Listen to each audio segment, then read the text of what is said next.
everybody, and welcome back to another episode of the Me Slappin Kpop podcast. I am Kayla, and today I am here with Sammi. Hello. And as a follow-up 2 years later to the wonderful book Shine by Jessica Jung, we are here to review the sequel to that, which is Bright by Jessica Jung. Oh boy. But what we have decided to do is, because Sammi read the first book, I read the second book with absolutely no knowledge of the first book other than what Sammi had told me during when we did that episode 2 years ago. Exactly. So essentially, how we've decided to do series on this channel apparently is that if you read one, I have to read the next one.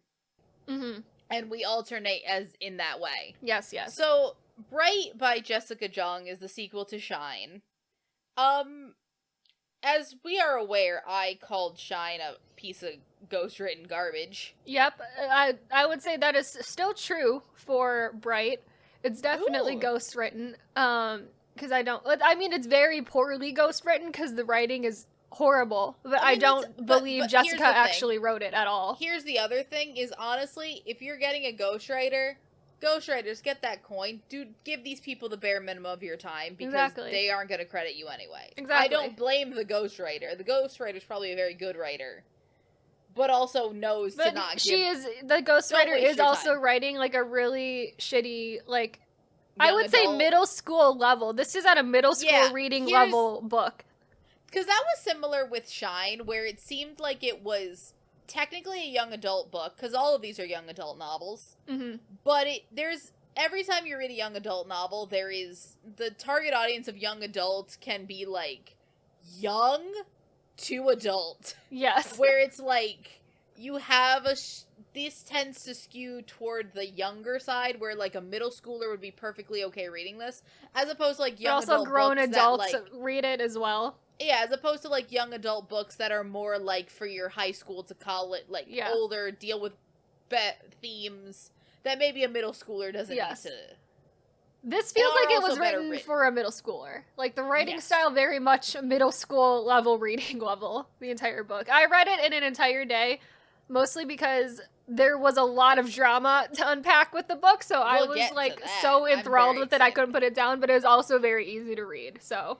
It's a lot of these books, because I don't know if we mentioned this last time, but if you have been a fan of this podcast for a while, we used to do really, really long quarter reviews. So long. I read half of that book while recording, I think it was like probably quarter 2 or 3, yeah. 2 or 3, whatever it was, but whenever that came out, I was just reading that book while we were recording. Mm-hmm. And it was just really easy to both at the same time keep half of my mind on the conversation we're having and the other half on whatever nonsense is happening in the book. They're page turners in the way of, like, not enough is happening on each page that you need to pay your full attention. Oh yeah, 100%. At all. Mm-hmm. So things to start off with the book. Number one, this is Jessica's autobiography. Absolutely. This is her autobiography. Give a brief description of Shine before we start. Yeah, so in Shine, essentially... This is Jessica's pre-debut era. Mm-hmm. The main character's name is Rachel. We are aware. We will be calling her Jessica because it's obviously Jessica's I will be referring to every character who has such a clear parallel to a real-life person as that person's name instead of whatever their character name is in the book, because why bother at this point? Oh boy, will we be getting into some very fun parallels. There are so many direct parallels to real people. So here's the thing. In Shine, it seemed like a hyper, like... not fantasy, but, like, hyper reality, like, just beyond reality, like, super over-dramatized version of Jessica's real pre-debut life. Yes. Like, obviously it was SM, obviously it was everything, and then we have our main character, who is annoying, gets everything she wants somehow, irritating, and then also falling in love with a member of... I don't know who. Jason. Some guy named Jason who does not have a real life parallel. Who I can't figure out. He's definitely a composite character. Again, a lot of the stuff in Shine seems to be, like, probably mixtures of different people. Yeah. These are all the characters of Shine are composite characters of probably aspects of a bunch of different people Jessica knew and people that we definitely know. Mm-hmm. Whereas Bright seems to be more of a one-to-one, or like more specifics are involved. The thing with Shine is that Shine feels like it was written to be a tropey, like, young adult K-pop romance, and it was Jessica pulling from her experiences being a K-pop idol in her trainee days to, like, add realistic elements to that, where, like, not as many of the characters are obviously related to real people, where Bright is literally her life story. Like, there's like, no hiding it. Like, it is such a direct retelling of the year before she got kicked out of Girls' Generation. It is just exactly that. The other thing with this is that this almost makes me feel like maybe, one, she got a different ghostwriter, and two, maybe she wanted to actually be far more involved in the second book than the first book. I'm sure she was. It feels like that first book, she sort of gave an outline to her ghostwriter, and gave, like, specifics that she maybe wanted to include, or, like, details that maybe she wanted to include. But obviously no one is a one-to-one direct composite, because it's being written by an entirely different person. Other than not Rachel, in any way involved. Other than Rachel who was clearly Jessica, and Leah, who was clearly Crystal. Yes. Like, there isn't any other direct one-to-one comparisons to people. Yeah. Other than the stand-ins for her and her sister. Yeah. Everything else sort of seemed, like, tropey, and like it was given to a person who had no knowledge of anything and just decided to do, and also didn't seem to have a clear knowledge about, like, the K-pop trainee system, but did some tropey stuff with it because that's their job. And their job isn't to do a bunch of. Jason seems he feels like a typical, like, you know, romantic young adult romantic interest. He doesn't seem to have any specific qualities that would make me to believe he's based off of anyone in particular, which we were trying to figure out if Jason was based off of anyone in particular. But considering we get rid of Jason as any kind of a character in this within the first, like, 10 pages of Bright, I'm assuming, like, he's not important. We're not going to talk about him again. So I don't think he is really based off of anyone in particular. Yeah, I don't think Jason is specifically a one-to-one anybody. Mm-hmm. Because, especially with the fact that they can't even keep him in as a background character. They can't find a way to keep him as a background character in She has, like, 2 conversations with Jason just to show that, like, this was a thing and he exists, and we're not on horrible, like, we're still friends a little bit. But, like, we see him, like, twice in the whole book. It does make me feel like Jason is probably at least somewhat based on a specific person. At least that Jessica dated another idol when she was, like, either maybe not pre-debut, but possibly, like, early in the career, that she dated another bigger idol, and that just sort of stayed as a relationship that happened. I can believe it, but I don't think anything that happened in that book really happened. I do think it was just given, the ideas were given to another person. Yeah, and then whereas everything this book feels relating like to the training Jessica, everything relating to the training system, I'm sure Jessica was taking from SM, and, like, sort of the things that happened between her and the other members of Girls' Generation were probably based off of some real thing, some of them probably not true. But this feels like Jessica had created a much clearer outline of events that she wanted to be portrayed. Oh, and the clear outline of the events she wanted portrayed is just her life, and her falling in love with Tyra Kwan and her getting kicked out of Girls' Generation. Like, that is the book. Exactly. Like, so I'm going to be going over this book in pretty much chronological order. It's going to not do that a little bit because I have tangents to go off of, but to just tell you the whole plot of the book right now, it essentially follows Jessica about a year before she gets kicked out of Girls' Generation, her starting a fashion line, her falling in love with Tyra Kwan, and it's like, that is the book.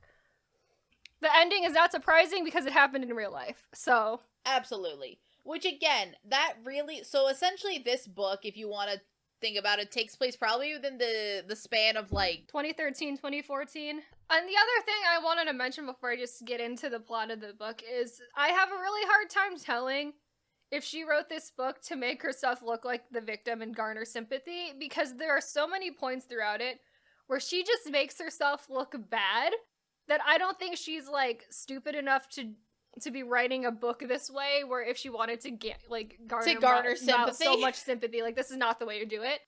I do think it's probably just she's gonna tell her side of the story, and because this is a technically fiction book, it's gonna leave fans to speculate about what is real and what isn't, and that makes it juicier in a way.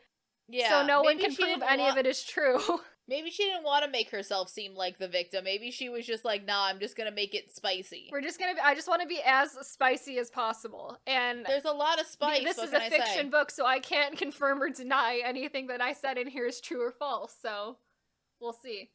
It is a wild ride.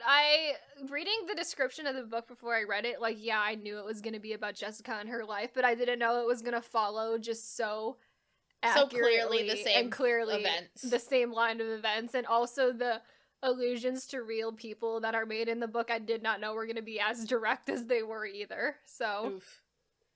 So let's start with the book. The plot of this book. Let's start at the beginning.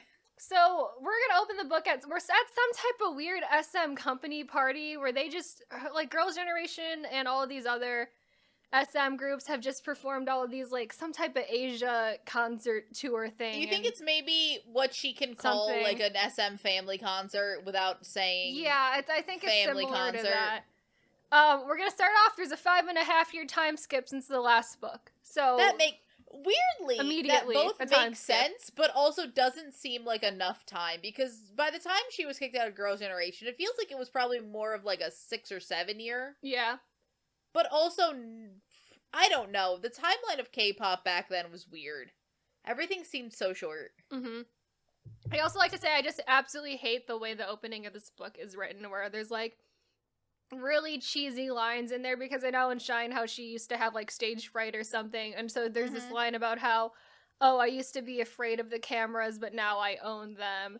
And about how when the first time a fan told me I changed her life, I cried. And there's, like, all of this nonsense in there that's just going through her, like, 5.5 years of being a K-pop idol. So I will really continue to bring up specifics about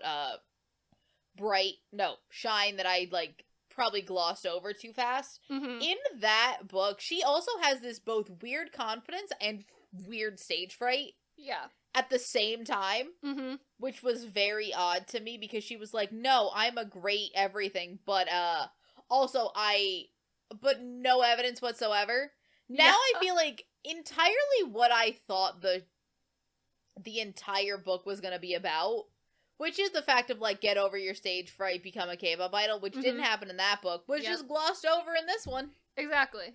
So we never got that character development at all. None of it.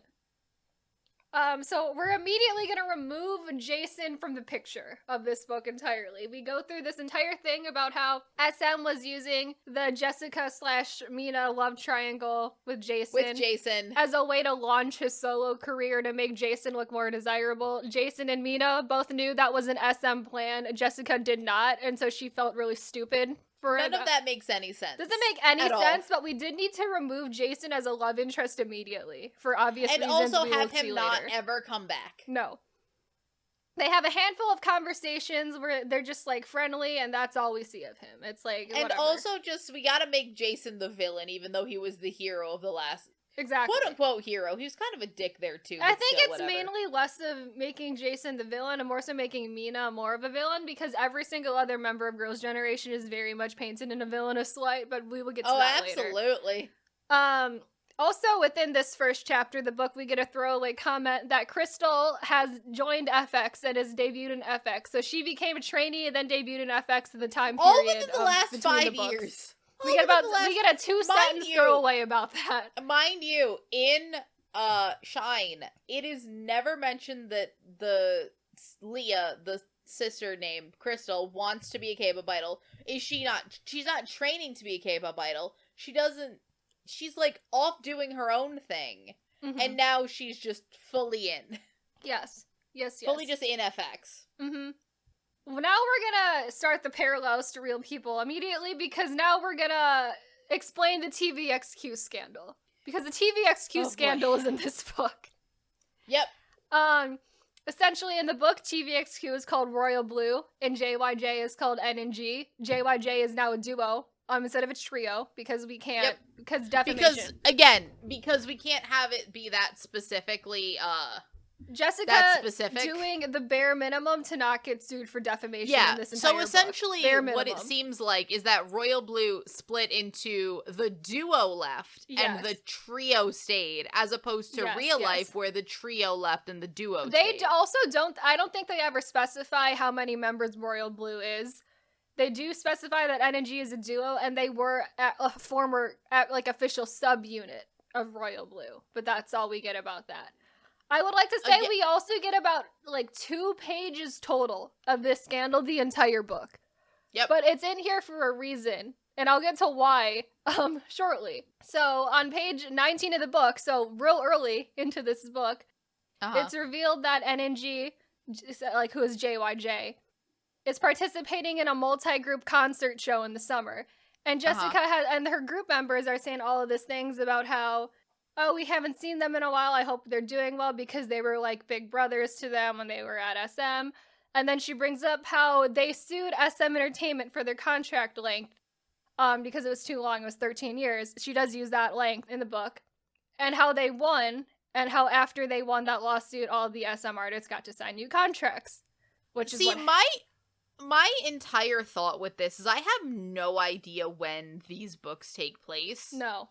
Because oddly enough, nothing about Shine made it seem like it was a not contemporary book. Right. Nothing about it made it feel like it was a period piece. Mm-hmm. So does that also now imply that, K-pop contracts... Because unless Jessica is working in a separate reality where K-pop was started in, 2005 instead of, 1998. Yep. And Sotaji and the boys just, are much younger, apparently. Mm-hmm. It seems like... I don't know. Apparently, I don't know. The timing doesn't work out. I don't know. No, because it would have to be a period piece. She but does nothing bring about up these that books. thing from Shine that she mentions where they signed a 7-year contract and then a 3-year extension contract immediately as a way to get around it. She does, but that's implied as being... because of that there's a contract that is implying that there in the book Shine there is the implication the TVXQ lawsuit has already happened. Yeah, so I don't know why all of this, that was what's confusing to me, because I didn't believe she ever brought up the TVXQ lawsuit in Shine. It is implied. But now we are retroactively putting it into the history of unless the universe. It happened 7 years ago. Yes. Because it's implied that Jessica's not even a trainee yet. Mm-hmm. She hasn't signed the contracts, but someone is telling her, you think... She says, there's contract limits, and I'm like... Yeah. But it contradicts the book. It's also implying that this only happened a year ago or something, a little bit. So the timing of it doesn't make any sense, because so they already say that they you sign the contract and then you sign an extension immediately after. So I'm like, so there's so the TVXQ thing already happened. Mm-hmm. We are living. But now we're bringing it up implicitly. This is the TVXQ scandal. Again, I don't know if anyone read It's possible that the person who wrote that first ghostwriter, because who knows if this is even still the same ghostwriter? Who knows, honestly. That first ghostwriter probably brought it up, put it in there, did a little bit of research on K-pop, figured that out, and then put it in the book. And then Jessica specifically explicitly needs them in here for one specific line she throws in later in the book. But then I think now she was like, no, we have to put this in the book now. And it doesn't matter if it doesn't make sense chronologically, because I don't think most people are going to catch it or care, but here we are making 2 podcasts about it. Yep. So after that, they say the whole thing about how we've explained how TVXQ JYJ's lawsuit helped the contract length thing. She says she hasn't heard from them in a while since they left SM Entertainment because she thinks they're planning something big for a comeback. If you're a K-pop fan reading that, you know exactly why they haven't been seen in a year. Exactly. Because SM Entertainment blacklisted them from the entertainment industry. In a weird way, it's very funny, because in a weird way, it seems like the blacklisting worked far better in Jessica's book than it did in reality. Yes, because JYJ was still around. They were still around, and they were still, selling extremely well, especially for a group that could not do, music shows or anything. Yeah. Or, even interview shows they couldn't do. And on this, it makes it seem like they just haven't done anything. They haven't even attempted to make music. I just want to point out for people that aren't super familiar with the JYJ timeline, after JYJ leaves SM, they almost immediately put out Heaven. They almost immediately start putting out music. Yeah. Because nothing is stopping them from doing that. SM can't stop them from making music. They can stop them from going on television, but that's about all they can do. Which I don't even think a power SM even has anymore. Probably not. Because K-pop is so, like, not dominated by the big three anymore that who gives a shit. Yep. Like, sure, a lot of people will say, a lot of people talk about how they blacklist, like, the mamas and everything like that, and I'm like, yeah, none of it matters anymore. Everyone just sort of watches everything. Yep. So, much later in the book, this is, like, the last, like, fourth of the book, SNSD is performing at some type of a concert. It's a multi-group concert. This is the concert that JYJ was supposed to be performing at that they heard about in, like, the beginning of the book. She overhears SM upper management yelling at the music show staff to pull JYJ out of the show, or they're gonna pull every single SM artist out of the show instead. Which, again, why would that be done the day of the show? I know. That's not how that works. No. And they would never have booked them. That would be... So, yeah. That's why... Because also at that point, SM has entered happening. At that point, if it's the day of the show, the contracts are already signed. Like, someone's paying a lot of money to somebody. They want it for the dramatic effect because they're like, well, what are we... Because it's like the conversation is like, what are we supposed to do? They're about to go on stage. Just tell them they can't. And then SM Entertainment, like, representatives are like, yes, or we're pulling out every single group that is here who is supposed to perform. And then I feel like the answer back is great. You'll be hearing from our lawyers for the fee you owe us now. Yep. And also the absolute unprofessionalism that's gonna happen when that gets out to the public that it was announced and then SM fucking pulls them. Like, that's not how that works, and it's also a really stupid way to do it. It is. But this is a young adult romance novel, so we need it for the drama. Exactly. How much more difficult would it have been if just, for example, she was going to one of her 18 conversations it seems that she has with her CEO. Yep. And she's just walking by and she hears him screaming on the phone. I know. How much more difficult was that going to be? Because she does that multiple times where she overhears, like, parts of meetings that she's not in. She does that multiple and also, times don't concern her in any way. No. Do not concern her in a singular method. Not in the slightest at all. So we add this JYJ drama. So why is this important to the book, you may ask? Because it seems like there was no need to throw in the TVXQ lawsuit into this book. Well, she makes a very specific line at the end of the book after she gets kicked out of Girls' Generation where she makes the direct comparison of SM Entertainment blacklisting JYJ and how they were going to pull all of their artists out of that concert to how the Girls' Generation members leveraged themselves in their own career to kick Jessica out of the group. That's the stupidest thing I've ever heard. That is the sole reason that's in the book. Because at the end of the book, the way she writes it is that all of the members went to Lee Soo-man, said, you have to kick Jessica out of the group or we're not performing in our LA concert. And that was like, well, I guess Jessica's gotta leave. And that's what Lee Soo-man did, and that was here's a super big problem with that. Do you want... Girls' Generation kicks Jessica out in 2015, correct? I'm pretty sure it's 2014. 2014, we'll go with that. Conservative. 2014. JYJ has been gone since 2009. Yeah. Yep. JYJ is gone, like, already maybe a year into Girls' Generation. When did Girls' Generation debut? That was 2009? 7? 2000 and... Hold on. 2007. So 2 years. Mm-hmm. 2 years into Girls' Generation is when JYJ leaves. They have another 5 years before they kick Jessica out. Mm-hmm. I'm sorry, is she still bitter about JYJ? Again, that's what makes me... The timeline doesn't make any sense. It doesn't make any sense. Also, she's using it, I think, just for her own benefit as, like, look at what a terrible thing they did to me. It's like what this company also did to another group, so... This company has a pattern of doing this shit, and I'm like, they do, but also not in the way you're portraying it, which is stupid. Yep. I think JYJ needs to just be left alone. We didn't need to drag them into this terrible book. And I like that JYJ is dragged into SM bullshit, like... in the year 2022. In the year 2022. Here we are. Almost 13 years after they're no longer part of SM Entertainment. They're being dragged into their bullshit. Yep. So Jessica's gonna get invited to some fashion show in Paris because of a photo someone took in an airport. Because she's wearing someone's jacket or something I don't really care about. There's also so many references to fashion that I just don't give a shit about in this book. I'm sure if you're into fashion, that's fun, but I just, like, do not give a shit at all about any of it. Yeah. I can't even, it's like something, don't even know the name of the person of the fashion show she gets invited to be honest. It might not be real. It might not be real, maybe real, who's to say? I don't remember it, it's not important.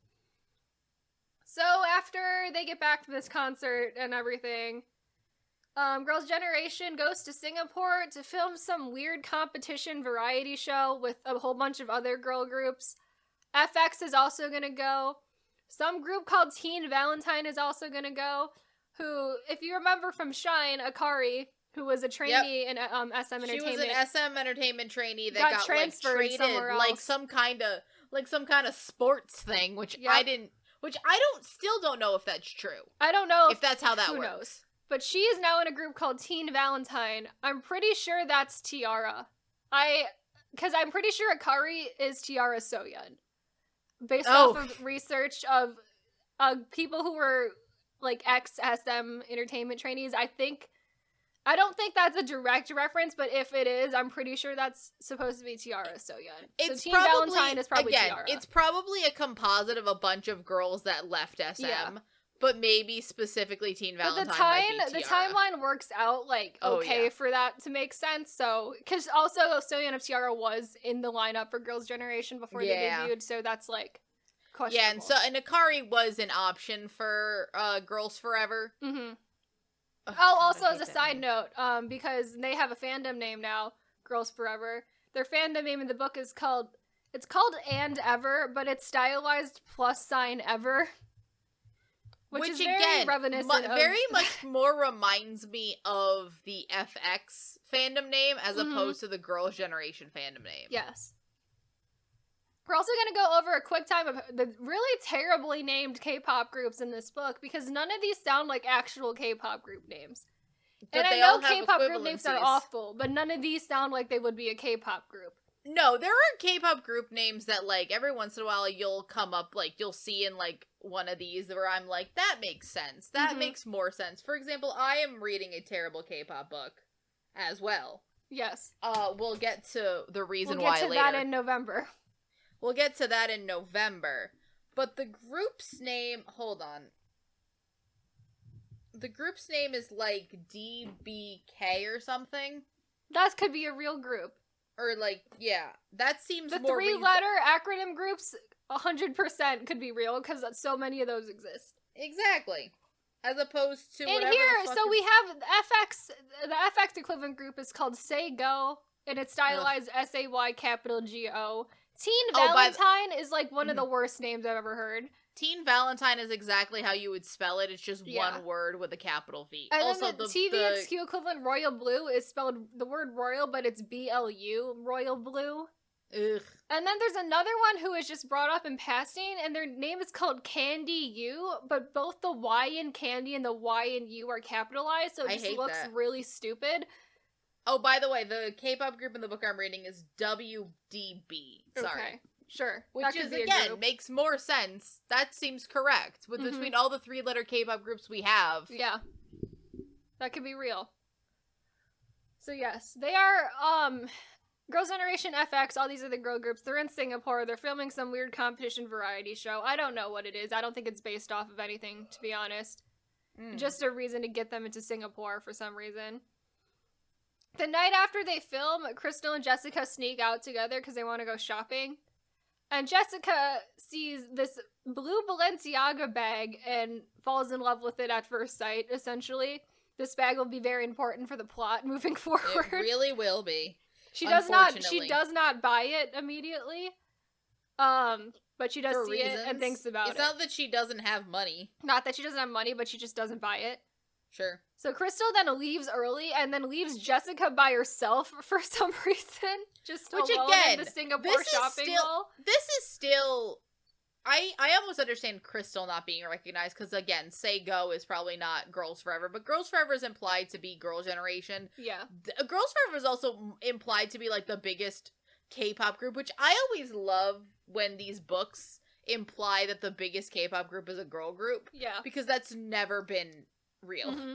That's never been what happens. Not that thing, but I'm just saying that in terms of K-pop, they do also mention at some point in the book where there's like, they're reading a poll in a magazine where it's like, who's your favorite girl group? And Girls Forever wins by like 86% or something like that. With like some ridiculous margin. Like that's definitely how. Yeah. I love when books try to like do this type of shit, but don't realize that like making it like slightly more realistic almost makes it seem like the group's actually more popular. Yep. Like it's so stupid. Yep. So Jessica, you remember Jessica's two weird friends from before? Or like the Cho twins or something like that? Yes. So they tell her... They're not a part of that book almost at all. They're barely a part of this book, except for some reason they have really good jobs and are at all these weird parties that Jessica goes to because they were able to get into them for some bizarre reason. But anyway, her weird friends somehow track down the idea that she's in Singapore. And they tell her to go meet their friend Alex, who is also in Singapore, for coffee. Oh, Alex. She thinks Alex is a girl because she thinks she remembers meeting Alex when they were in college, and she says sure. On her way there, her bag, not the Balenciaga bag, but just the bag she's with, gets caught in like the subway train, like door as it's closing. How is she able to just be in Singapore and on the subway in Singapore? None of it makes sense. You know, it doesn't make a lot of sense. How? The other thing I want to point out is this where we describe who is Alex? Who is Tyler Kwan? We'll get there soon. But while she gets her bag caught in the subway and she's pulling it out, she trips and she falls into the lap of some handsome man. And she handsome man. She then gets to the coffee shop, realizes handsome man is Alex, and bada bing, bada boom, here is Tyler Kwan, everybody. Surprise! Surprise. So who is Tyler Kwan other than what most people know him as Jessica's boyfriend / like... So Tyler Kwan and Alex in the book, because they're the same person, is essentially... This is a more one-for-one. This is such a one-for-one comparison. It's more of a one-to-one than Rachel is to Jessica. This is the most one-to-one to Tyler Kwan ever. Tyler Kwan is Alex. Both Tyler Kwan and Alex are multi-millionaire fashion investors. Oof. Essentially. So he doesn't work in the fashion, like, he works in the fashion sphere, but mostly because he invests in different fashion lines and products and everything like that. So that's what he does. He's got a lot of money. He travels all over the world, goes to fashion meetings and fashion shows, all of that stuff. Exactly what Jessica wants. Jessica falls head over heels for him immediately. Tangent number 2, Tyler Kwan is the worst thing to ever happen to Jessica, is what I'm going to put out there right now. And probably. I think what the book is going for is of the trope where it's portraying the romance, like, famous, successfully driven woman meets a regular guy who is able to ground her and, like, get her out of her mindset of, like, where her job or fame is, like, the most important thing of her life. Here's the problem. Tyler Kwan's a multimillionaire. Except for Tyler Kwan is a billionaire. He's not a regular guy. He's a millionaire fashion investor who also happens to work in the exact field that Jessica wants to go into. No, mind you, this isn't making Jessica, like, less focused on work. This entire book is Jessica focusing on a different line of work. A different job. Who happens one that brings her much closer to Tyler Kwan anyway, obviously, because now he can just invest in his girlfriend. Exactly. But still, it's like, oof. It's a big oof. It's also one of the least compelling romances I've ever read in my life. My guess is that Jessica thinks this is compelling because it's her real life romance, and so of course it's a good love story because it is true. It happened. Except it's not at all. Like, not even remotely interesting. Also want to bring up that Jessica refers to him as grandpa or a sexy grandpa multiple times in this book. That's weird because Tyler Kwan is like not that much. Like, he's older than Jessica. It's not the fact that he's old that she calls him grandpa. It's because he says he hasn't seen a movie in years. And they keep bringing up Toy Story 3 as the last movie he's seen, which is weirdly puts a timestamp on the book, but also, I think, breaks the setting of the book as well. Or Toy Story 4, it's like they have this whole conversation about Toy Story, where it's like Toy Story 4 has come out like a year ago. And then he's Which, like, again, the last makes movie I've seen is Toy Story. And she's like, oh, that's not too bad. And he's like, no, it's Toy Story 3. And I'm like, okay, so let me like mentally calculate what year we're in right now. Because it's another thing that puts like a weird, like, this is the time period that this is happening in. Yeah, this genuinely doesn't make any sense. Because, like, Jessica and Tyler are about like 7 years apart in terms of 8 years apart in terms of age. It's just, I think that this entire storyline is just a bad, it's not compelling, it's too normal, it's also just, it's too real. There's nothing, when you're reading a romance story, you have to just, there's things that like, no, that shit wouldn't happen in real life, but it makes it romantic and fun to read. Yep. This feels too much like mundane bullshit from your real life. They also don't really have any conflict in the book because he's not the main antagonist. Like, he's there for romance and romance alone. Her problems. He's there to solve every single problem, so she says absolutely not a single thing bad about him ever. She does the thing where she just starts ignoring him after time because she is, like, afraid they're gonna get outed as dating and all this other bullcrap, but, like, he doesn't do anything wrong the entire book. He is, like, heaven, like, sent an angel from her, so that's essentially what he is. He can do no wrong. Of course. He also does this really dumb thing where he, like, gives her advice in, like, a multiple choice question style, which is a thing that I assume he probably does in real life, and she thought that was endearing and cute, so she put it in the book. When you explained what that meant to me, like, what the fuck, I'm like, how the fuck do you do that? And when you explained what that was, that feels like something that would irritate the shit out of me. It's so stupid. I hate it so much. It's like, after they first have the coffee date or something, and it's like, because she has to do all of this explaining to him because he's a grandpa and he's out of touch with, like, pop culture and everything, about how she's a K-pop idol and about how she can't be seen with men and she can't date because of all of the things it would do for her career.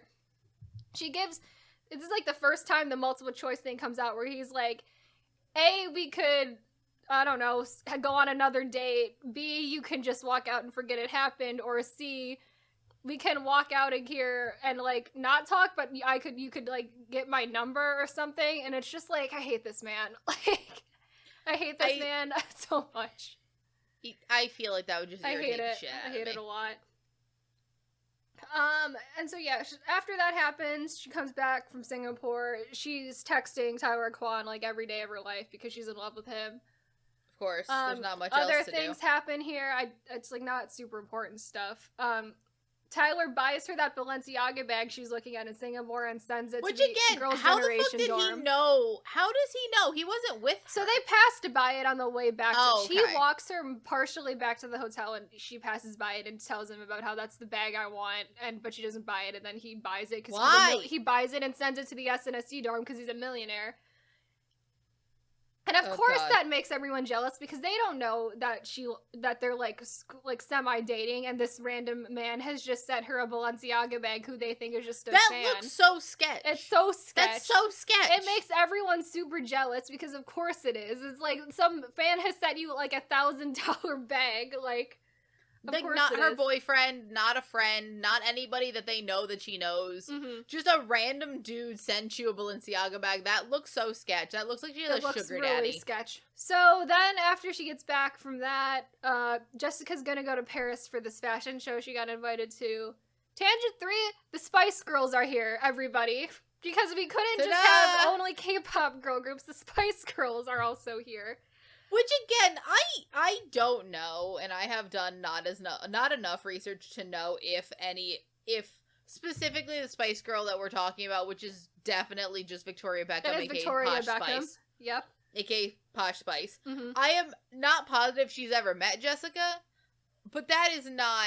I can't tell if this is a real thing that happened, or if this is something Jessica wished had happened, so she just wrote it into the book. Because I would believe either one of those, to be honest. Exactly. So at the end of this fashion show in Paris, she is there and she mentions how she sees this woman in the book she's named Carly Battinson.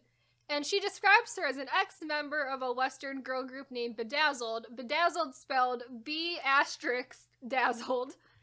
Because we're going to continue the bad names for groups entirely. And she mentions how that woman is one of her idols because she's able to balance music while also having a family and is also very active in, like, the fashion realm, of course. Of course. So from Even that description, Posh Spice hasn't done music in, like, 25 years. AKA Carly Matheson is Victoria Beckham. That's pretty obvious to figure out. And at the after party, she chickens out, doesn't end up talking to her. Later, Tyler Kwan finds Jessica outside of a cafe in Paris because he stalked her social media, took a boat over from London, and then started wandering the streets of Paris looking for her. Of course. Because of course that's what a total normal person does. As a total normal person definitely does. As a normal person does, we go through all those steps so they can meet in Paris. And essentially she's telling him about the fashion show, how she met she saw Victoria Beckham from afar, and how she was one of her idols but didn't say anything. Tyler Kwan pulls some strings, sets up a dinner between her and Victoria Beckham. Of course. And then Victoria Beckham then has this whole big talk to Jessica about how it's okay to start thinking about a career outside of music, and encourages her to pursue her dreams in yada yada, fashion, whatever. Hooray. So she now has the blessing of Victoria Beckham to fucking... she now has a role model. Here's the thing though. Within all of this feels like the book is setting up her deciding to leave the group. Nothing about what these girls have done so far, other than be jealous about a bag, seems like these girls are particularly nasty yet. We'll get to when they get nasty. We're gonna get to the nasty part, because there's a lot of that. For right now, nothing has gone wrong here. It is a lot. So, Jessica then comes back from Paris and realizes... she thinks that SM gave a bunch of jobs that were supposedly offered directly to her to other members of Girls' Generation. I will get to seems like the of this only later. member of Girls' Generation that matters is her. She assumes to think that all of the jobs being offered to Girls' Generation should go directly to her. But that is just, again, how Jessica thinks, apparently. Yeah, because apparently none of the other 8 members of this group are talented in any capacity. This is one of those situations where she sings all of the songs. She needs to do absolutely all of them. Everything, because of course even she does. Even things that don't make any sense for her to do. Exactly. We'll get to that. So she then marches into Lee Soo-man's office and asks to start a fashion line. Yes, as one just marches into your CEO's office to demand things of him. Specifically Lee Soo-man. Yep. Other CEOs, depending on your level of group, sure. Lee Soo-man does not seem like a man where you can barge into his office and demand things of him. Ugh. He says, she pitches him, I want to start a fashion line. Lee Soo-man actually is like, I think it fits your brand, so sure. And he offers to make it an in-house, SM fashion line, because he's like, that might be easier for everything. Jessica says no, because in the book what she says is, she's afraid she's gonna disappoint them or something, but we know it's because she's in love with Tyler Kwan and wants to use Tyler Kwan's influence. She wants to use Tyler Kwan's money more. Yep, Tyler Kwan money, and Tyler Kwan's, all of his, all his relationships he has in the fashion industry, yep. So... she then says, I can give you royalties for it, too. And so Lee Soo-man's like, sure, we'll get the contract figured out, whatever, but you can do it. Again, this conversation went entirely in her favor to an extent that I don't think, there's a possibility she could have gotten kicked out immediately for just barging in and demanding shit. Yeah, so here's the thing, is that they love her. Lee Soo-man, I think, loves Jessica, and more so than any of the other members of Girls' Generation, and there is obvious favoritism towards Jessica over this entire course. There has been obvious favoritism toward Jessica in the first book. Yeah. That was the entire plot of the first book, was all of them hated her because she was obviously favored, and they were correct. This has continued, apparently, for the last 5 years. Yeah. I'm sorry, the girls of this group have a reason to be resentful, if I'm being honest. I completely understand why they dislike her. It makes sense, honestly. And her holier-than-thou attitude doesn't help either. So she is gonna start traveling around the world for this fashion line. And honestly, I get how they were she's spending way too much time on this fashion line and not on the group stuff. Because she's also out of the country. Because if you're traveling literally around the world for your fashion stuff, that's different than just, having acting or hosting a radio show or modeling or all this other stuff that you can do while in South Korea. she's literally all over the world at any given point in time, so she doesn't have the time, you know, to rehearse or stuff like that as much as everyone else. So, like, I get it. I get how that's a much bigger time commitment than, you know, just all of the other jobs that the Girls' Generation's members are doing. Like, I do get that. I understand it, but also it does make perfect sense as to, much in a weird way, in reality, the entire kicking out of Jessica, which definitely happened in the way it's portrayed in this book in terms of the, like, certain things happened, but it seemed much more different because from what it was implied, it was that she wanted to start this fashion line, but also wanted to commit herself to the group. Yes. And that's fine. That's okay. Mm-hmm. It never came out that she was traveling to, like, Hong Kong, London, Paris, like, all over the world within the span of, like, 2 weeks. All over the world, yeah. And was just not around. Mm-hmm. Because at that point, you're not a member. Like, you're not around. There is like, and it's like, I get if you're traveling somewhere to, like, attend an award show or, like, film a show or something, like, that's fine. But if she's literally in a different country, like, every week for this stuff, it's, like, getting to be excessive. The amount of traveling she's having to do for it. So, there's a lot of filler stuff in here, not super important, but now we're gonna move on to Tangent 4, which is how the Girls Forever members represent members of Girls' Generation and how they have supposedly wronged Jessica, because oh boy, is there a lot of that in this book. Oh, so much. So the Girls Forever members are not direct one-to-ones to members of Girls' Generation. No. That would be defamation. So that would be very, that's not gonna hold up well in court. No. But so, you can imply a lot of based on the context clues that are given to you in each specific scenario, you can pretty easily draw the line back to who that specific event is referring to. So number 1, this is the first job that someone stole from Jessica, is that someone supposedly stole a Vogue photo shoot from her. And pretty blatantly implied that that's Yuna, because she's referred to as the most, like, classically beautiful of the group, and that has been Yuna since their debut. Yeah, the whole time. I also would like to say that this whole thing is a lot of assumptions on Jessica's part, because she overhears a part of a conversation where, oh, there's an opportunity at Vogue. She doesn't hear anything about who it's for. She assumes it's for her. But she literally makes the assumption that that is for her. And she doesn't even think for a second that it could be for someone other than her. No, at no point in time does anyone blatantly seem to tell her this was for you. Yeah. This was something, like, or it's also never implied that, like, because at least from what you explained to me and from what I'm seeing, it's never like, no, you were out of the country, so we gave it to someone else. Right. No, it's just there was an opportunity, period. Mm-hmm. The opportunity went to this other person, period. And Jessica connects the dots somehow. Yes. What does happen is that she is at some type of, I think it's at the fashion show, where she meets a person from Vogue there, and they say, oh, we're sad you turned down our Vogue opportunity or something like that. And so that's where she puts it in her mind that it was for her, but except for the fact that she was under the assumption that that was from her from the beginning. Because after she overhears that conversation, she directly goes to Lee Soo-man and is like, what were you saying about a Vogue opportunity? And he's like, that's not for you. Like, don't worry about it. So it's like, I feel like that was 100% just an assumption on her part, that that was meant from her for the beginning. Another one that this is a big The other thing I point. Can see, like, what seems more reasonable is that they wanted someone for specifically Vogue. Someone.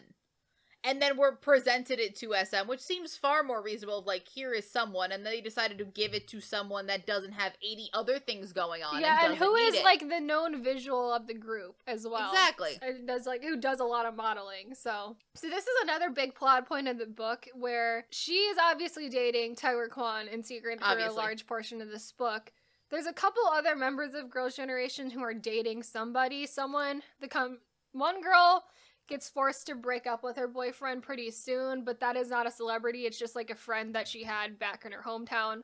So that gets like diffused, I don't know, like pretty fast.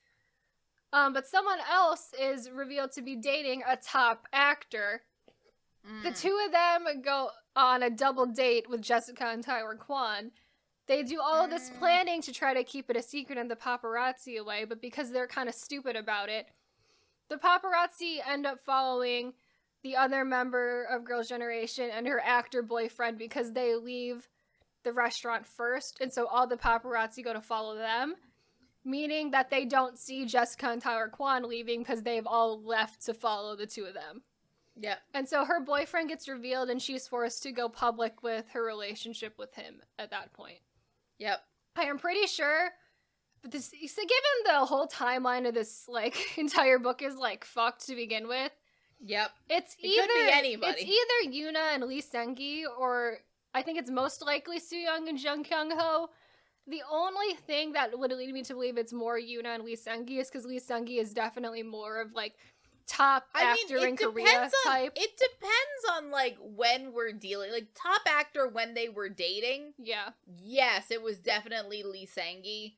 Like, for people who are not big K-drama fans, Lee Seung-gi has been in so much shit since... It depends. At the time of, like, 2013, 2012, he wouldn't have been terribly popular. But neither would Jung Kyung-ho. I think Lee Seung-gi is just so much more popular than Jung Kyung-ho generally as, like, really ever, yeah. Again, I'm, like, looking at what they've been in at the time. At the time, it's interesting. Really, Lee Seung-gi would have probably been slightly more popular. Now, I don't know, because Jung Kyung-ho has Hospital Playlist now. Yeah, so I don't think it's... So he's fucking insane. Right. But now that... But if you wanna know, Jung Kyung-ho has been in things like Hospital Playlist. He's the ex-boyfriend from Crash Landing on You. He was in stuff like Because It's the First Time, stuff like that. Lee Seung-gi has done fucking everything. We talk about Lee Seung-gi too much on this podcast. A lot. Mouse, Vagabond, A Korean Odyssey, You're All Surrounded, a bunch of stuff. It's honestly probably a combination of the two of them, to be honest, because they're very similar situations. It could be a mix. I also don't necessarily believe that this double date ever happened. I don't either. I think it was just another way to show that, like, this unfortunate thing happened and now they're mad at me for something that's not my fault or whatever. That's mostly what that's in there for. Even though it kind of is your fault. It kind of is. Even though it kind of is your fault. Everything that you say is not your fault, Jessica, is kind of your fault. Mind you, I do think, generally speaking, that the other couple, unfortunately, is far more interesting than Jessica and Tyler Kwan. No one gives a shit about Jessica and Tyler Kwan. No one cares about Tyler Kwan generally. No one knew about Tyler Kwan or who Tyler Kwan was until he started dating Jessica. So exactly. That's why he's relevant. Another one, someone apparently started scheduling unofficial rehearsals without Jessica when they knew she was busy. This person, pretty obviously Tiffany. Oh. Because it says that, so-and-so scheduled this rehearsal because she was shaky on the harmonies, and then there's a comment made, like, she's one of our top vocalists, why would she ever do that? And I'm like, oh yes, because Tiffany. Because she wants more practice. Tiffany. Yep. Because, like, I'm sorry, how you become a top vocalist? Practice. Ta-da! Mm-hmm. Like, I don't... How do you expect to become a top vocalist? Yep. Also, someone stole a radio show hosting gig from her, which is probably Hyeon, because I think she's the only one with a radio hosting show who hosts a radio show. I think so too. That also seems like it's Hyeon or it's Sunny. It's one of them. It's Hyeon or it's Sunny. Either one makes sense. For some reason, it makes me more sense that would be Hyeon, but whatever. Also, to me, why the fuck would they ever offer that to Jessica anyway? I don't know. That doesn't fit her at all. The way that storyline happens is someone from, like, the entertainment company comes up to Jessica after a thing, and they're like, oh, would you like to host a radio show? And she says, sure, go talk to my company. They probably talk to SM, realize Sunny or Hyeon's a better fit for hosting a radio show, and they give it to them instead. That's what I'm saying, is that none of it makes any sense to me that they would give it to her. What does Jessica think that she's gonna do on this radio show? She doesn't have that kind of personality. Every single one of these scenarios is like Jessica feels like she has been given every opportunity in the world and that they have been wrongfully taken from her, is how every single one of these is written. Also the fact of Jessica, at that point, if she were to take this radio hosting gig, could not be going to these 18 different countries to do this other shit because she's got to be back home to do that shit. Again, she wouldn't be happy. Not smart enough to realize the conflict of time that would have to happen there.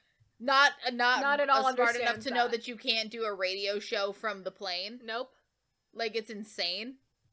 Also, there's the storyline of the girl with Mina who has a rich dad. That was like a plot line in Shine, where Mina has like a really rich dad, but is also like super mean to her. And she has a storyline in this book about how she wants to get into acting, but her rich dad wouldn't let her. I think that's about Soo Young, because Soo Young comes from a really rich family and also now acts. So I think that's maybe where that is, although I don't think any of the Girls' Generation's members come from a poor family, but... No, I don't think anyone's particularly from, like, the streets. But I think it's, like, pretty well known that she came from a wealthy background, and maybe has a rich the other thing dad. is I feel like Mina is a composite of just every member of Girls' Generation that she feels wronged her. Yes. Which I feel like is every member of Girls' Generation. At the end of this book, every single member of Girls Forever has been mean to her, so it's like... You know, but whatever. like Mina specifically, the things that Mina does don't seem like it's specifically one person. It's like every bad thing that happened to me over my time, I'm gonna throw to this character, but it's all of them. Yep. And I'm like, okay, sure. It's also implied that Jessica writes songs, which I don't know I don't know if that's true. I don't know if Jessica writes songs, but she has a songwriting book in this. And at the end of the book, someone rips a bunch of pages out of them. And then after she is kicked out of the group, it is implied that SM Entertainment gave all of those music to what is essentially the Tay T So equivalent of Girls Forever. Because which is very funny Mina, because Lizzie and Mina are like kind of a little bit Taeyeon and Tiffany, and I'm like, oh, so this is Tay T So. Because here's the problem. There is no Tay T So song post Jessica leaving. No, all of them happened while Jessica was there. That's the other thing, is that, like, that would have had to like, if that was a real thing, which I don't think it is. A wild accusation to say that SM stole songs from her. A very wild accusation. And gave them to a Girls' Generation sub like, the only, a wild accusation to here's just be throwing out. There is one thing it could be, and that would have been if it was from the Christmas album. Yes. If Jessica was working on a Christmas song, which... Again, I'm, like, looking at, like, She was supposedly working on songs for her and Crystal to sing on a duo album together. So here's the thing. The only thing that it could be is that is apparently a specific dig at, Sohyun. Because Sohyun is the only person that writes lyrics in all of Tay T So's stuff. Yeah. And that is only for one of the Holler B-sides. Or the Korean lyrics for Winter Story and Dear Santa. Yep. Unless she's implying that her and Crystal wanted to do a Christmas album together. That's the only thing that actually came out after she were to leave. Yep. That's it. It's honestly album. Wild that she throws that in there at last minute. Because that subunit debuts after she leaves, so it's obviously not a real... Girls' Generation subunit, but that is the equivalent. That's like the realist, like equivalent to that happens in real life. It's insane. It's wild, absolutely wild stuff she says in this book. And, like, a lot of people will say, oh, it's fiction, why are you reading so much into this? My thing here is that you are Jessica Jung. Yes. Why are you writing this book if you don't want people to read into it? This is Jessica Jung, who in real life was kicked out of a girl group and started a fashion line, and this is a book about a girl who got kicked out of a girl group because she started a fashion line that's and fell in love with a multi-millionaire fashion investor. Like, so if you don't want me to read into it, don't write an autobiography that is, or something that is so lining up with your real life events that I have no choice but to imagine what this is about. Yeah, which is insane. Because it's like you don't even need a lot of imagination to draw the lines here. You also don't like. I'm sorry. I took the extra 2 seconds to look up who actually wrote lyrics for Tay T So. You don't need to do that, and you will still get Tay T So in your head. I am not proficient in the history of Girls' Generation or anything. Neither I wasn't into K-pop when this happened, the whole Jessica incident. So it's like I was barely into K-pop. It was like just happening while we were getting into K-pop, and it's like a background. It is not hard to draw these lines directly to real life events. Like it is. Absolutely I think it is also what she wanted people to do when she wrote it. So there is no way that you can look at this book and not make assumptions. Yes. 100%. Also, so here's another one. Depending on who the boyfriend incident was about, someone stepped on her foot really bad in the middle of a performance on purpose. I don't give a shit. That's just a really petty thing. I don't give a singular shit. Moving on. I can't. So someone also stole and vandalized that Balenciaga bag that she got from Tyler Kwan. Someone apparently took it and then brought it back like really late into the book, and it was like very, very damaged. And she also doesn't know who did it. She doesn't know who stole the songs for her, and she doesn't know who vandalized the bag, so we never find out who did it, because she doesn't even know who did that in the real life. Because she doesn't know who did it. Yep, so we don't know she can't imply anybody did it. Yep. Every time she's writing about one of these other members and how they have wronged her, and every time she interacts with just the members as a whole, she's writing it like they're gaslighting her, and I find that like really funny in a way. She's writing it like they're extreme, where it's like she's being gaslit. Girl boss. She's being gaslit every time she has a conversation with any one of these members. It's as if these members have decided to like band together. Yes. To emotionally torture this girl. Mm-hmm. Even though, again, I want to point out the fact that this girl is able to go to Lee Soo-man and get everything she wants immediately. Oh, yes. And apparently has been able to do that for 5 years and is getting mad at them for quote-unquote taking opportunities that probably were not hers to begin with, and is just leaving the group to go wander the world to do fashion. Yep. I would be pissed. I would too. SM let her do this fashion line where they clearly did not let another member start a YouTube channel. I think that's probably Taeyeon, because Taeyeon has a YouTube channel now. So one thing they do is someone from SM management tells Jessica, oh, we're getting the contract for your fashion line figured out. We'll get back to you with that, like, soon. Immediately turn to another member saying, your parents are selling K-pop shaped like Girls' Generation's light stick at their store. I tell them they can't do that anymore because it's copyright infringement. And they also tell her, and she's like, oh, but did you take any consideration to me starting a baking YouTube channel? And they're like, yeah, you can't do that because we have no precedent of idols doing that in the past, so you just can't do it. As if they have precedent of idols starting fashion lines. So, yeah. So the favoritism, very obvious. Always. The fact that she's not even able to just feel bad about the favoritism either. Because that also happens in the first book. Where she is, like, underperforming, not getting as many lessons, essentially being part-time, and it makes no, like, the not self-awareness. Because in reality, I do not think that Jessica was favored in this way. No. No, I don't think that's how SM works. I think SM is too much of an actual business to do that. Mm-hmm. But the fact that, like, in her mind, this is what should have happened. Yes. She also makes a very blatant statement where it's like, I'm not going to stop making a fashion line because your parents can't sell cake pops at their bakery. And so she's, like, very clearly aware of the fact that she is allowed to do stuff where other members are going to be told they can't. And she's like, well, that's too bad. That's not going to stop me from doing what I want because I'm being allowed to do it. So. Yeah, and again, this, if told from the perspective of a different member of this group, is like, she is the villainiest villain. She is terrible. She's awful. She is the main character of this book, and I still hate her the entire time I'm reading it. In a weird way, it is, at least from Shine, the bits we got of the other members of Girls Forever, and I don't know if it's the same in Bright, is that they all seem like they're pretty decent friends. Yeah. Like, they all seem like they get on. Like, there's conflict, but there's conflict and everything. Like, they all seem like they're pretty okay with each other when they're interacting with each other. Yeah. And they just don't like Jessica. For obvious reasons. I mean, sometimes when, like, 8 other people don't like you, there's a problem. Specifically, maybe the problem is partially you.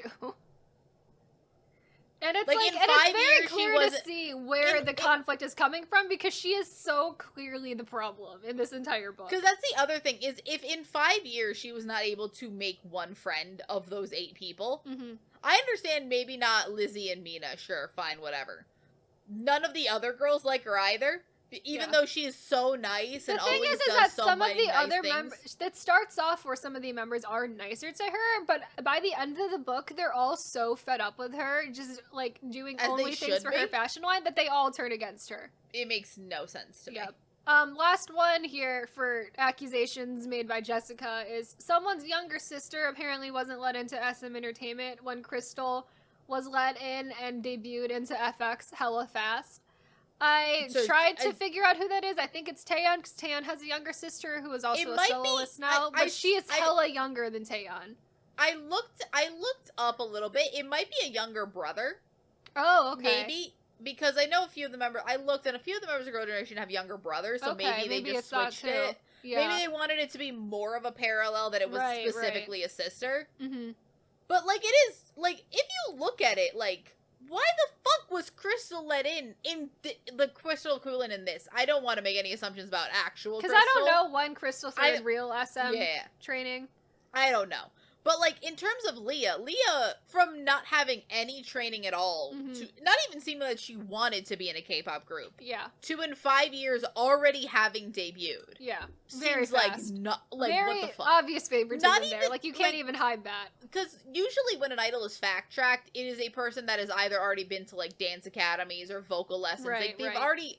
The pre-training is already done before they even enter the company. Or they're, like, on a survival show or something. Or they're on a survival show or something. But, like, usually they've had, like, experience singing or dancing or whatever. Mm-hmm. From the implications of Shine, from seeing her in that book, nothing. Yep. Nothing at all. Nothing. She just wanted friends in her middle school. Yes. That's what she wanted. And now she's in FX. Now she's in FX. Yep. Another thing that happens with this sister thing is Jessica's also, like, pretty stupid. Or Rachel, like, technically Rachel, pretty stupid in the book. Because she goes up to, I think it's Lizzie, who's the character with the sister. Mm-hmm. And is like, oh, I just was wondering how your sister was doing and whatever. Because I know how hard it is to not see her all the time, whatever. And she's like, oh, you know what that's like? Because it seems like you're spending 14 hours a day filming a reality show with your sister right now. So... I don't think you know what it's because like. Because it also just feels very... I know that she definitely just didn't... Jessica's character... Rachel had this problem in the first book, too, where she just makes pretending in a way to be like... Oh, she's like, oh, I'll be nice and I'll talk to her. I'm like, you don't know how condescending that sounds. No, it sounds awful. Specifically the fact of, like, if someone came up to me after, like...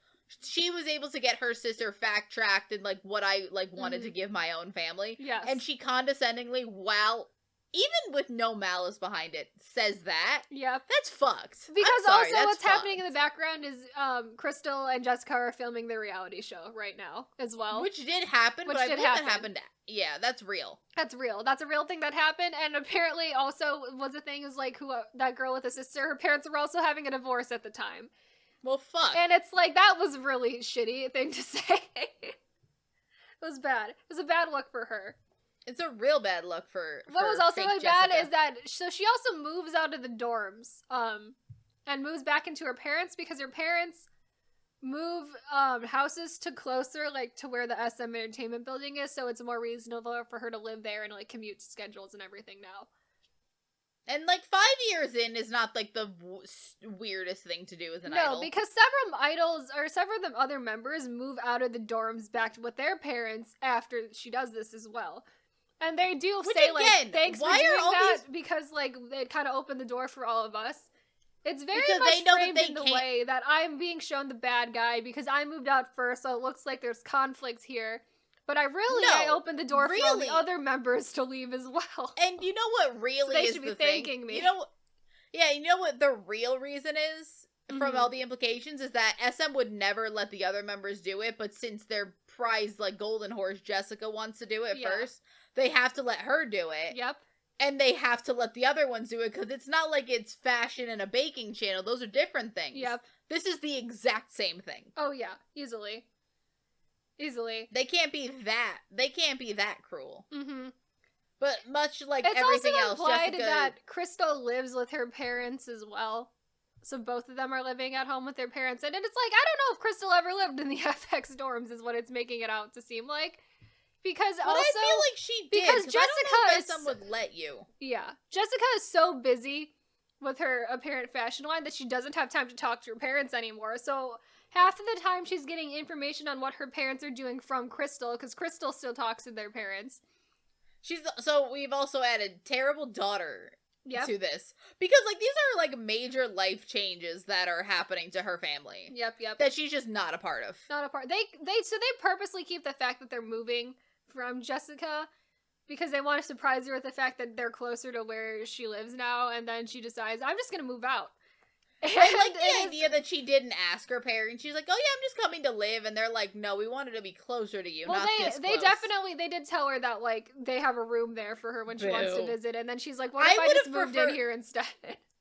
I would have preferred if they were just like, oh shit, this backfired. And I'm sure this is not how it worked in reality, but the way that it's, like, that events happen where she decides to move out is she does not inform the company at all. She literally stays at her parents for the night, goes to the dorm, tells the members, hey, I'm moving back in with my parents, bye, and then takes her stuff and leaves. I don't think that's how that And I'm like, I don't think that's how that worked at all. So maybe after that point, SM is like, well, Jessica just up and left, so now we gotta let the others leave, because then it would look bad if, like, not otherwise. She didn't ask for permission. She didn't even apologize.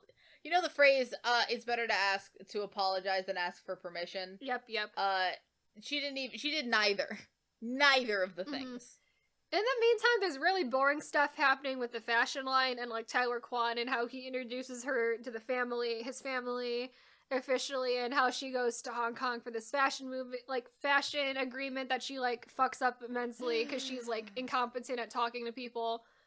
Because also she has to be the quirky, shy girl. Exactly. So she goes to this fashion meeting. She's just saying the most nonsense things in the world. And it's just, like, it doesn't make any sense. So she, like, completely fucks up the meeting, but they still offer her the deal anyway, because of course they do. Of course. This is fantasy. Whatever, but I don't care about any of it. It's pretty boring. A lot of filler stuff happens there with that. Eventually she launches her official fashion line, which is a line of bags or something. And is, like, fairly successful with it, as it is in real life, I guess. But at this point, all of the members are fed up with it, with her traveling all over the place, and the fashion line. I would be. And with her just not being around for, like, Girls' Generation stuff. It is bad. Like, one of the things, so the way that she frames it in the book is that she is late to one event that they do at the one girl whose parents have a bakery because she oversleeps. And she claims that is the only reason. No. Which isn't even a good reason. Not a good reason. She literally fucking fell asleep at the desk at her parents' house and then woke up late and then was late to it. And she was like, I can't believe, and then the girl whose parents' bakery is at, who's like, I have done so much thing to support you in your fashion line and you can't even show up on time for this one event that I'm having at this bakery. And I'm like, yeah, I get it, honestly. I understand it. Yep. Especially after everything you're already doing for yourself. Because as much as the members, like, don't like her, they did, like, show a lot of support for that fashion line and stuff that she was doing anyway. Damn. So, it, like, does seem harsh. Like a slap in the face. Yeah. Oh my god. This makes her seem so much worse. Yep. And she claims that that's the only event she was ever more than a couple minutes late to. More than a couple minutes, by the way. Yep. And then it's like, other than that, in the practice is that they are supposedly scheduling without her, which is a whole thing. So once they're all fed up, first what they do, all the other members of Girls' Generation, they get all their parents together, and the parents then march into Lee Soo-man's office, and they complain about Jessica and her fashion line and how she was allowed to do that. This did absolutely nothing. Because Jessica walks in on supposedly the end of that meeting with all the parents, and overhears all of the parents just, like, yelling and complaining to each other about how he did nothing about it and how much they've done for SM Entertainment and they won't even listen to them, type of a thing. My other favorite thing is that this also very much on Jessica's side here. Which is so stupid. Mm-hmm. The other thing is that this also implies that I feel like, generally speaking, this also just is Jessica trying to make the members of Girls' Generation seem so much worse by having them bring in their parents. Yes. When they are adults. Where I'm like, I genuinely feel like if this ever happened, it was the members of Girls' Generation themselves. Well, they also do that, but apparently they bring in the parents. But, like, the parents are also there, which I think is just a super fucked way for Jessica There's to, a couple of throwaway lines by the parents that I think are kind of funny, where one of them goes, he's like, I gave his wife a nose job for, like, half price or something like that. I love that. I love that a lot. And then the other one who was like, I think Mina's rich dad, who was like, I gave this man, like, so much, like, half of the money that this company needed. Like, it was like, I gave this man, like, too much money for his entire company. And now, because again, I also think that if these parents, like, especially Mina's dad, for as much of a asshole as he is to his daughter, which is probably my biggest problem with him, is the fact of, like, if you did invest in for a group to succeed, and you're letting it not succeed because of one person's solo interests, which aren't making him any money. Yep. In terms of business, he's right. He is right. Fuck that shit. Mm-hmm. All SM's making are royalties. They're making so much more money if Girls' Generation makes a comeback. Yep. Because then they make direct money from all of that. Exactly. And so after that didn't work, all of the members then rally together. They all go to Lee Soo-man directly, and they threaten him, we're not going to perform at our concert in LA with Jessica there. And so at that point in time, he's got apparently no other option, so he calls in Jessica. Unless he wants Jessica the soloist. Yeah, so he calls in Jessica and her mom into the office with, like, all of the SM executives and is like, listen, they all came to me, said they won't perform with you anymore, so you can't be in the group anymore. Which is, again, different than the rumor, but I don't know if she could able to dramatize the rumor that way, which the rumor is that they voted. The vote might have been all of them to her, so in this book definitely. But from the rumor, it wasn't a unanimous decision from the rumors. So they also at this meeting where Lee Soo-man kickstarted the group, he's like, "You're still gonna be under SM Entertainment. You can still do solo activities in your fashion line. You just can't be in Girls' Generation anymore." Which again, that's a fucking Wonho type deal. It is. It's a Wonho deal. Like, that is the favoritism again. Yes. What does she have to be angry about? Nothing. I guess her pride is hurt, I think, more than anything else, and that's all this is about, really. In the end of this book, she's kicked out of Girls Forever, a group she hated being in, with people she hated, she was annoyed with. Because here's the thing. What about all of this is she Here's the thing that also doesn't make sense. Is she's so clearly trying to say this storyline about how she still loves performing and loves being in music, but it is made so clear by the course of the book that she's so much more invested into this fashion line. It's like, it seems like you don't like music or performing as much anymore. And that's fine to say, but don't lie about it. Exactly. Like, you can just do fashion. Like, you don't have to be in this group anymore. And it definitely feels like she is just pretending like she still wants to be in this group and still likes performing and all of this stuff, because clearly she doesn't like any of the other members of the group and they don't like her. So it's like, why would you even want to be here and performing if you're so invested in something else to begin with? It's just because she wants all of the fame that comes along with it? Probably. Yeah. None of it makes any sense to me. Also, I did some looking up. Turns out Jessica does write lyrics. Most of her solo songs she wrote lyrics for. Okay, sure. So fair enough that is stole true. lyrics from her. That's also an accusation that she's throwing out there. That is an accusation being thrown. I don't believe it, but sure. Considering I've heard this is a quote-unquote fictional book, so she can claim anything she wants in it. Exactly. And I don't particularly care. This actually made me have a more negative opinion on Jessica overall. This whole book really did. I'm like, the Jessica kind of got what was coming at this point. So, as Lee Soo-man tells her, just make an Instagram post that you're sick and you're not going to be at the LA concert, and then we'll take care of the specifics later. Jessica is too prideful for that, and she frames it in the way of the fans deserve to know the truth. So she goes on and she makes an Instagram post. This Instagram post is identical to the Weibo post she makes in real life that says, "I have been unfortunately kicked out of Girls' Generation, blah, blah, blah." It's almost word for word identical to that. Oh my god. It is. No, we're not even hiding it at that point. Like, it is almost the exact same post that is again, if for people saying we're reading too far into this about the specifics, Jessica also is. Jessica, when you're copying your own freaking Weibo post, like, almost word for word in the book, like, that's okay. That's the same thing. There's not even any looking into it there, like, it's just the same thing. It just is. It is identical. I hate this. So then when she's all sad and around these, like, freaking news art, at some point in time, her and Tyler's relationship gets revealed. Who cares? No one cares. It doesn't make any difference to anything. Who cares? Well, who cares about Tyler Kwan again continues to be my question. Yes. So her old friend Akari, who I think, again, is Soyeon of Tierra, comes to visit Jessica when she's at rock bottom. Which, again, mind you, I want to point out that if she is a parallel with Tiara, please compare Tiara rock bottom to Jessica rock bottom. Yes. Those are different rock. One of them is underwater. If her rock bottom is the bottom of a mountain, then Akari is in the bottom of the ocean. Yes. In comparison. Yes. Like, just the Tiara scandal was a lot.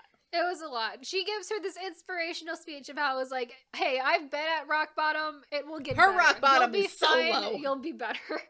I like that this imply, like, this, does it imply that the rock bottom was getting traded, or does it imply that the rock bottom was a group thing? So because so if it's Tiara. Tiara. So her rock bottom is the fact that apparently she was set to debut in Tiara, but didn't make the final lineup, so her mom had to beg the company for it, and then Tiara didn't do very well until, like, a significant amount of time, so they don't bring up the actual Tiara scandal in it. So that's again, I feel like that would have been a lot to try to add. That would have been a lot, considering we already threw in the TVXQJYJ scandal for no reason at all. For no reason. That would have been a lot to also bring in the Tiara bullying scandal. But honestly, I kind of, like, believe that is, like, Soyeon from Tiara, because the Tiara bullying, like, scandal seems like it's so in line with the same thing of the Jessica Girls' Generation. I mean, I feel like, yeah, it feels correct, but also, like, the Tiara scandal is such worse rock bottom to be at than Jessica will ever experience in her life. That I can't even take it seriously as someone trying to comfort her, and I'm like, I would just be like, shut up, you don't know what true hardship is. Yep. Look at your friend, quote-unquote friend, obviously. Quote-unquote friend. I don't know if Jessica has friends. Other than Tyler Kwan and her family, probably not. Oh, and probably, I don't even know if she's particularly that good of friends with Crystal, considering she doesn't talk to her parents at all. This is true. And then, like, I guess Posh Spice in her fictional reality, if that's actually her friend, who knows if that's true or not. Sure. But yes, then we get this whole, like, last chapter epilogue thing. Tyler Kwan, like picks her up in the airport because now that she's on Girls' Generation, they don't have to hide their relationship anymore, so they're all happy about it, whatever. Were they hiding their relationship? They didn't seem that they were hiding that relationship a lot before. They weren't trying that hard, to be honest. Well, they were trying, but I don't think they're trying hard enough. Whatever. She has her fashion line, she still has her fans, yada yada, and she ends the book about how she's writing this song that is just directly for all of her fans because she's not letting this whole situation ruin her for life. And I'm like, okay, Jessica, clearly it has because you've written an autobiography about it, so at this point in time. Clearly you are trying to profit off of it as much as you possibly can, so... I mean, sure. In a weird way, I both feel like, yeah, probably profit off SM, I don't give a shit. But also, Jessica, why did you make yourself so unlikable? She is terrible. Like, this... You have all of the power in this situation. Yes. And yet you made yourself that unlikable. And it's again, the thing where it's like, I'm not sure if she's doing this just to be spicy, or if she genuinely is conceited enough to think that the way she wrote this book makes her seem like a massive hero. So curious to just hand this book, because you don't need to read the first book. The two books are completely separate. You do not need any knowledge of the first book to read the second book at all. In any way. It's completely Actually, I feel like knowledge of the first book makes this book worse, because it actively contradicts shit. It does, because it fucks up the timeline of the book a lot, if you read the first book, to be honest. But overall, what I am now curious about is that I would love to give this book to someone who does not know K-pop at all. Right. Or if they do know K-pop, they know Blackpink and BTS. They don't know this, like casual K-pop. 7-year-old drama They don't know the deep cuts of K-pop. Like, they understand K-pop on a surface level. Yes. And just present this book and be like, what do you think of this character? I am so curious if it plays different. What if we told you that this character is a real person? And this is what happened. Yeah. Just like, this is an autobiography. What if we told you this is essentially an autobiography? What if I just told you, like, read this book and tell me how you feel about it, and then we'll tell you the truth? Yes. Because genuinely, I would be so curious how this plays to someone who's not making 18 parallels in their head. Honestly. It's like, because it's like, we know so much about K-pop, and clearly all of the parallels to real K-pop are not even, like, a little bit confusing. Like, they're very direct. So like, it's hard to read even, that like, book without trying... that real life in mind, because the book is so specifically written after just Jessica's life story. Like, that is just what it is. It's wild to me that, again, I don't know how to read this. I didn't read it, but, like, I don't know how to look at this story and not make parallels, because that's... I mean, we've been into this industry at this point for 7 years at this point. Mm-hmm. Like, we know too much. A lot. We know too much. We came out an entire series this year that's a scandal iceberg, so of shit that most people haven't talked about in years. Exactly. But in reality, like, just thinking about series we're planning for next year, we're going into the deep end. We're going K-pop. Back into K-pop even deeper. So exactly. So, like, thinking about everything that happened, thinking about specifically all the SM scandals. I'm sorry, in terms of shit that's going on in SM at the time, because the other thing is that it's implying that at the time of it's so centered around Girls Forever. Yeah. That it doesn't even realize that at the time, Girls' Generation, while being extremely popular, SM's got, like, SM has 12-member EXO at this point. It has 12-member EXO. Like, Red Velvet is in the, like, baby stages of Red Velvet. They're planning to debut Red Velvet at this point. Well, apparently it doesn't even get into... There's such a spicy take they can make, which is the day that they denounce her leaving is the day they announce... It's like Red the day Velvet, after they... they announce, like, they push the rumor pushed Red Velvet into overdrive because they can't even debut with Yeri. Yep. Because she's too young. This is true. Because they weren't... The rumor is they were gonna wait another year. Yep.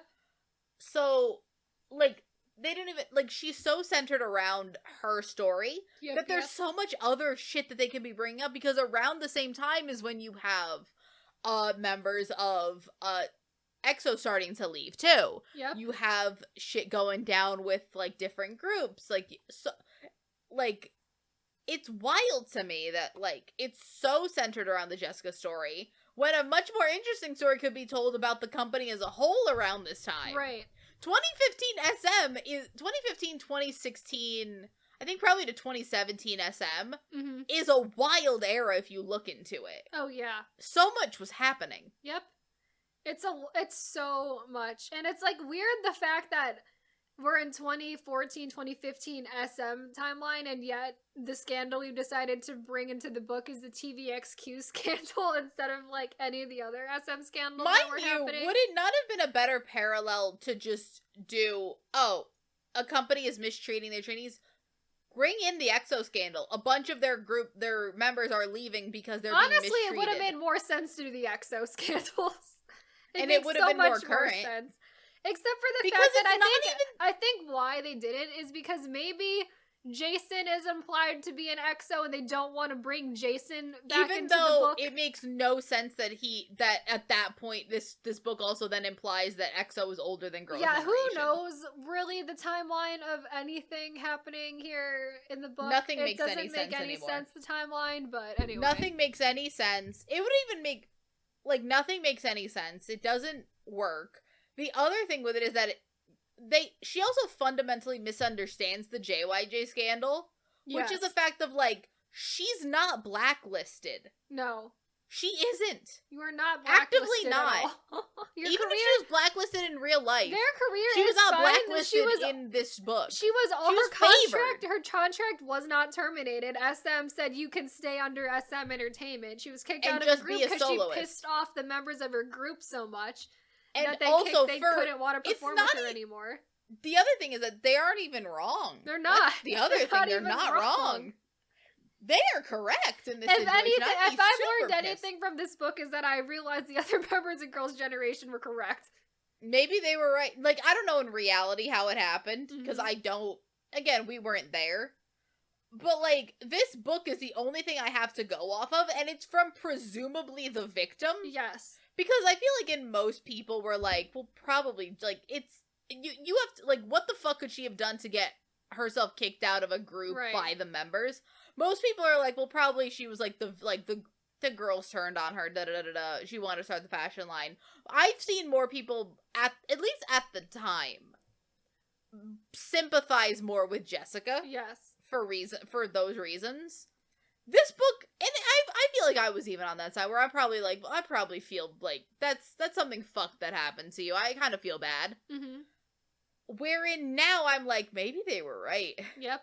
Because it's from the point of view of the person whom people had sympathy for. And it's clearly being written by the person who is the victim in this scenario, but she has written a book that paints her in such a bad light. Makes her the villain somehow. That makes her the villain, which is wild that that's the type of book she decided to put out into the universe, but it is.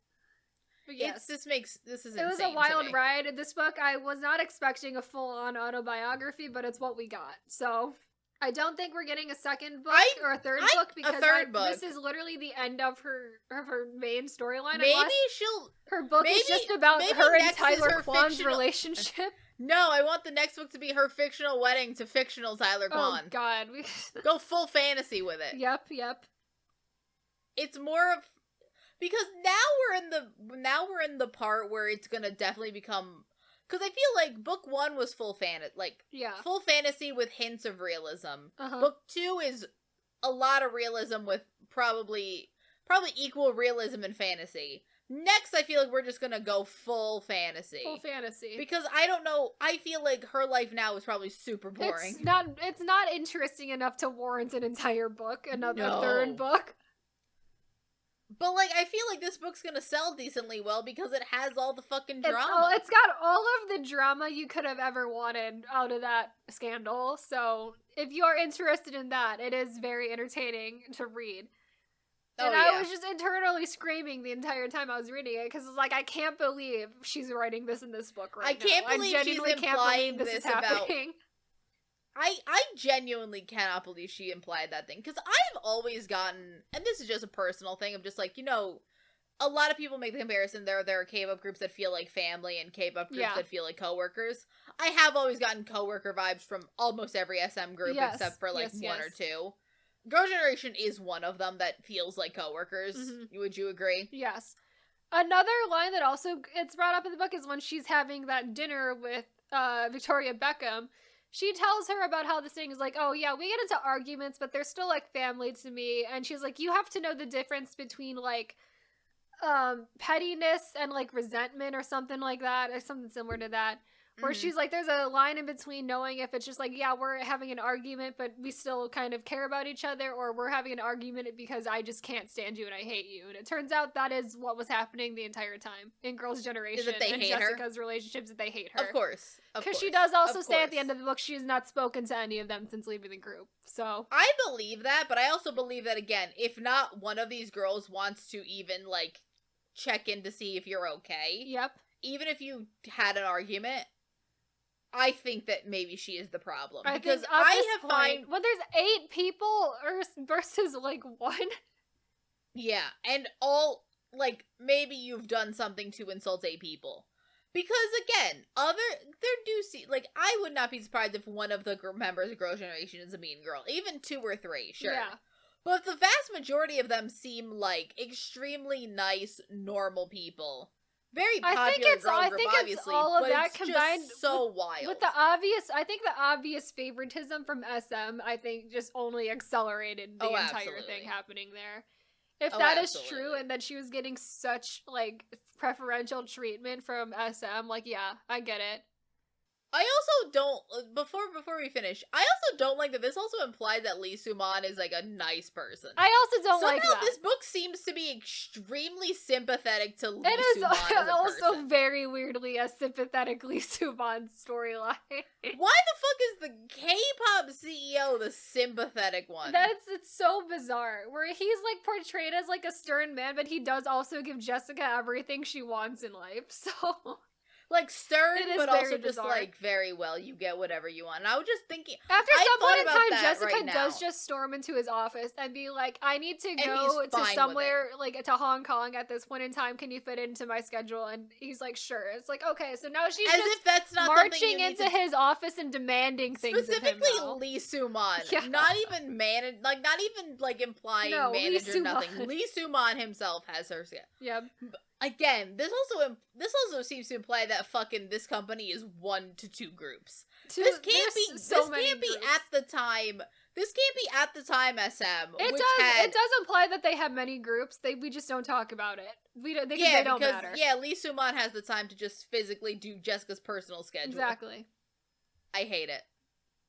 There is like other upper management people, but a lot of the time it seems like she's getting called directly into Lee Soo-man's office for stuff, or she's barging into his office for stuff. I don't love how sympathetic we are to him. The confidence you have to just barge into your CEO's office and demand things of him is a lot. Specifically Lee Soo-man. Yeah. Of all 3 of the big 3 CEOs, he seems like the least personable one to just do that. Yeah, to do that with, yeah. Because now we don't know the head of YG anymore, because YG the person is gone, so. No, but at the time it was YG the person, and because it's not, I don't think it's JYP anymore, but at the time it was. JYP the person seems like you could. JYP the person seems like you could just go and talk to him about stuff, but. I feel like that's true. But not Lee Soo-man. Not Lee Soo-man. I always feel like you could almost do that with YG more than you could with Lee Soo-man. Lee Soo-man definitely the least personable of the big 3 CEOs, for sure. Even if you want to go up to the big 4, I feel like even now, back when Bang PD also a person you could probably just go and talk to. Especially like the fact that he had 2 groups. Yeah. Also, I feel like BTS was probably just constantly in there. Yeah. But it's like, Lee Soo-man, not the one. You could just barge into his office and demand things of him. Doesn't seem like you can do that. No, not at all. Mm-hmm. So that was our review. So that was Jessica Jung's Bright, a wild, wild book. I don't know if this is better or worse than the first book. I don't know either. It's better in a way because again, considering you didn't read the first one and I didn't read the second one. This is true. Quality of writing off. Quality of writing is not gonna have to. We just can't even talk about it because it's bad. Both of them are bad. In terms of content, this has got so much real life tea that drama. I think it makes it more entertaining. I feel like that one would make this one elicits more emotion out of me. I'll give it that. For sure. Because the other one is just your basic K-pop romance. It's kind of boring, and it uses like it kind of draws like a little bit of information that she has from real K-pop stuff, but this is so clearly paralleling real events that it's like wild. And making so many wild accusations that may or may not be true that is like also incredibly wild. Yeah. So yes. That was wild ride of a book. I don't know if I can recommend you buy it and read it for yourself, but you can if you want to. I don't know why you would at this point after I just told the entire plot of it. We've told you everything. We've told you everything you need to know. Yep. If you want to read it for the romance aspect, don't, because there's not one. Read any other book for romance. Yep. I heard Bridgerton's good. Yeah, this is not the book you want to read for romance. This is the book you want to read if you want to hear the inside information on Jessica getting kicked out of SNSD. Jessica, if you know the SNSD, I don't even think you should read this if you're not, like, at least familiar with that scandal. I also wouldn't recommend reading this book. I think it is specifically for people. If you know the background of the scandal, please read the book. Then I think you'll get enjoyment out of it, but... If you don't, I don't know what you get out of it. Yeah, I genuinely don't know what you get out of it if you don't know the background of any of the characters, but yes. We are available on all major podcasting platforms like Apple Podcast and Spotify. We also have all of our episodes on YouTube, and we also post occasional fun clip videos there. And with that, we will... Oh, also, I guess I'll throw this out now. The schedule for the podcast is going to be real weird the next, until through July. Essentially, because of this book and of Queendom 2. We wanted to be timely for the ending of Queendom 2 and for this book. So, everything's gonna kind of be fucked. If you're really excited for the scandals, they're really gonna mainly be coming out in July has got July has only company reviews and the scandal icebergs. I think tier 6 and 7 of the iceberg are in July now because of how we had to do the schedule. Yeah. So That's not it's gonna be weird for a couple months, but I think it'll be back to normal in August, where all of the episodes we were planning are still coming out. They're just gonna be in weird order, and it's all because of Queendom 2, so you can blame Queendom 2 for that. And this book. And this terrible book. We did also rearrange the schedule for this book as well, because we don't have a Scandal Iceberg this month. We have one in June. And then we have 2 in July. Yes. I think that's how it is. That seems correct. Yes. I think so. So if you got this far and you're invested in the upcoming schedule of podcasts, it's going to be fucked until July. But they'll come out eventually. Again, we'll get there eventually. We'll get there. Like, we'll get there eventually. Also, no, there is no... Yeah, there is... Yeah, Tier 5, Tier 5 comes out in June. Next month. And then 6 and 7 in July. So yes. And then we're done in August, so we're almost there, guys. Yep, we're almost there. But yes, with that, we will see you in the next episode. Bye! Bye!